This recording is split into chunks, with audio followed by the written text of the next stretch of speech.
HQN Books and HarperAudio present Secrets from a Happy Marriage by Maisey Yates, performed by Samantha Cook. 1. Dear Mr. Hanson, I am writing to accept your offer of marriage. I will arrive in Newport by train on Saturday, January 6th. I have in my possession only one small bag. I have put all of the resources left to me by my late husband into the purchase of this ticket, and will not have the funds to acquire a return. I pray we will make a harmonious match.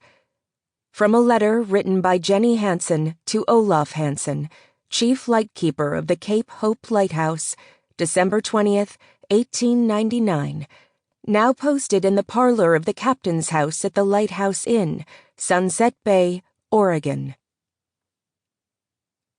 Rachel Henderson had known she would be a widow for a number of years now.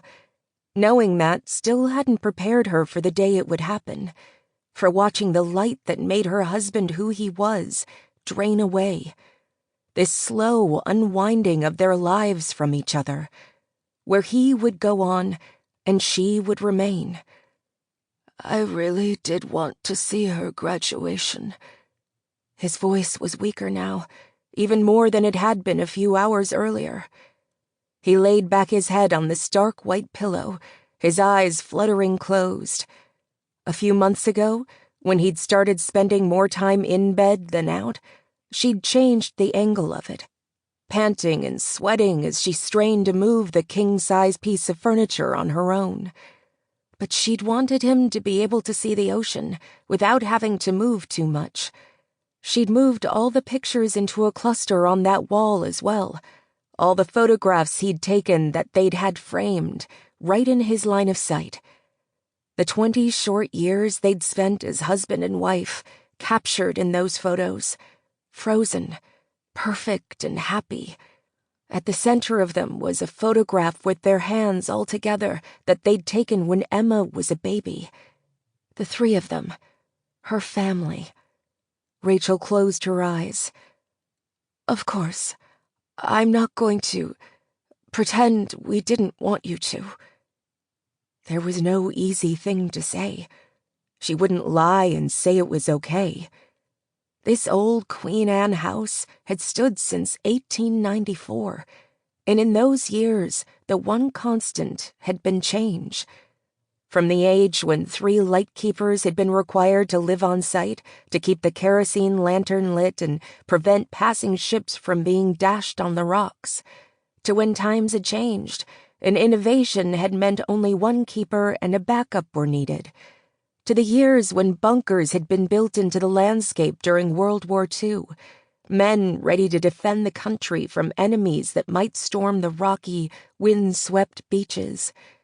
The years when the lighthouse was automated, and the keepers had no longer been needed, when the houses had been used as dormitories and the property an extension for a university.